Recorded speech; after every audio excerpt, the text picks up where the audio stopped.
day, ladies and gentlemen. Thanks for having the League of Women Voters with you today. As a reminder, the League is nonpartisan and nonprofit. We were established in 1920. Although we're a League of Women Voters, we accept men. We serve all voters to promote good governance, and we research, educate, and advocate. Today, I'm here to do the education portion and go over all of the proposed amendments that you will see on your Florida ballot and the two charter questions that you will see because you are a Broward voter. Although the amendments are listed here, I'll go through them in some detail. So I won't go through the names of them right here. I just want to let you know that 4 of the amendments are citizen-initiated amendments and 2 are legislatively proposed, and I'll point that out. All of them, however, must be approved by 60% of voters in order to pass. Amendment number 1 is the Citizenship Initiative, and this is a citizens initiative sponsored by the Florida Citizen Votes. It's a citizenship requirement to vote in Florida elections, and it would provide that only U.S. citizens who are 18 years of old or older permanently residing in Florida and registered to vote are qualified to vote in a Florida election.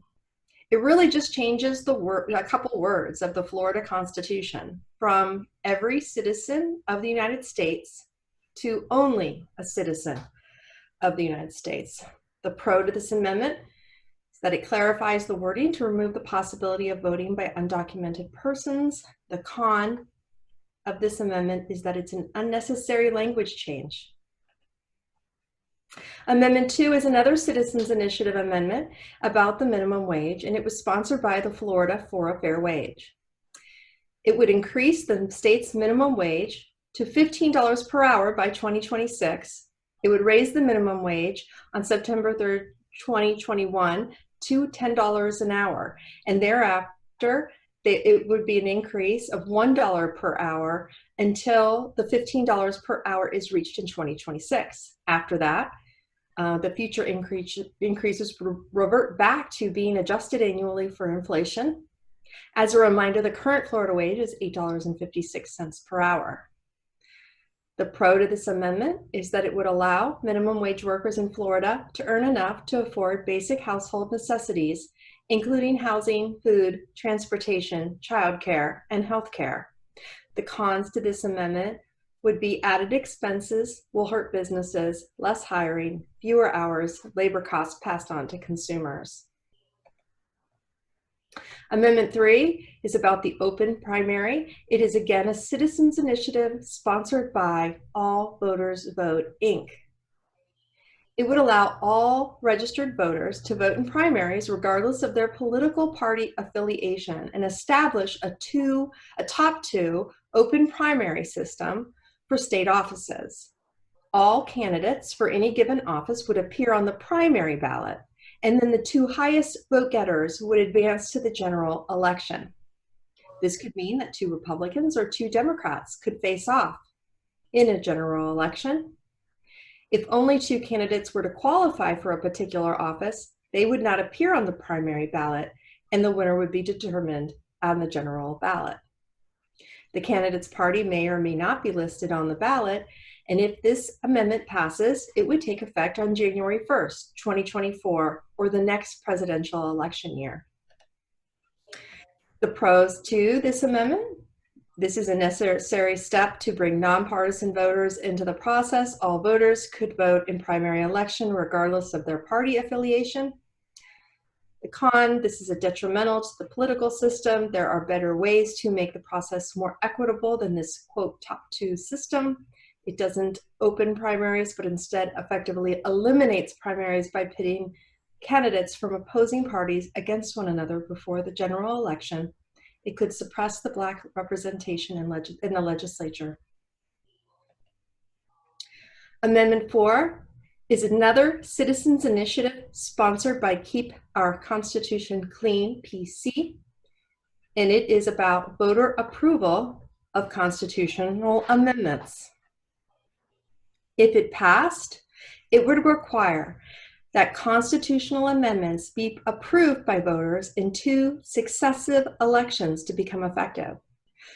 The current requirement is that an amendment would go through 1 election, and if 60% of the voters pass it, it modifies the Constitution. This would require that the amendment was passed twice by voters in 2 successive elections, and all new state tax or fee proposals must be approved by 2/3 of the voters in each of 2 separate elections. This is a graphic that displays the current process wherein a citizen initiative amendment qualifies for the ballot and is then voted on. If the amendment doesn't pass with 60% of the vote, it is rejected by voters. If it does achieve 60% of the vote, it is added to the Constitution. The lower section in blue is what would happen if Amendment 4 was passed. Essentially, after it had passed with the voters, it would go through the process again before it could be added to the Constitution. The pro would reduce the number of, quote, nuisance or frivolous amendments. The con would make it very difficult to propose and pass amendments via citizens' initiative. Examples would be voter restoration rights, medical marijuana, environmental land acquisition. It would delay enacting of voter-approved amendments, and it would make it more costly for citizens' initiative proposals to get on the ballot. Amendment number 5 is the first of our 2 legislatively proposed amendments, and they're both on homestead taxes. This first one is regarding the Save Our Homes tax benefit.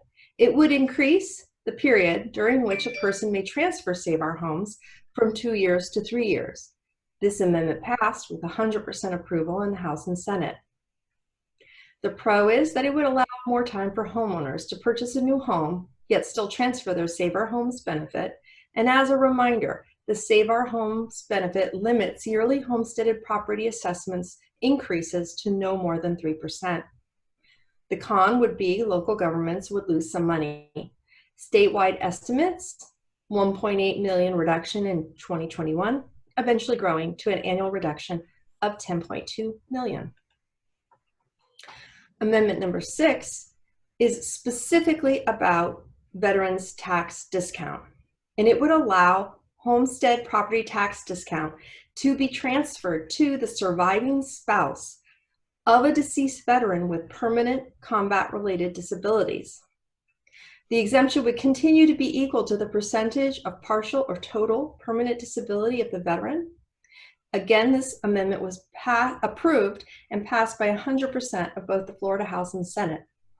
The pro, it would correct an oversight to previous voter-approved tax exemptions for veterans, 65 years and older, with combat-related disabilities, allowing their surviving spouse to continue to receive the discount. The con would be local government tax revenue would be somewhat negatively affected. That concludes the amendments that you'll see on your ballot. There'll be 2 charter questions. Charter questions are always a little wonky.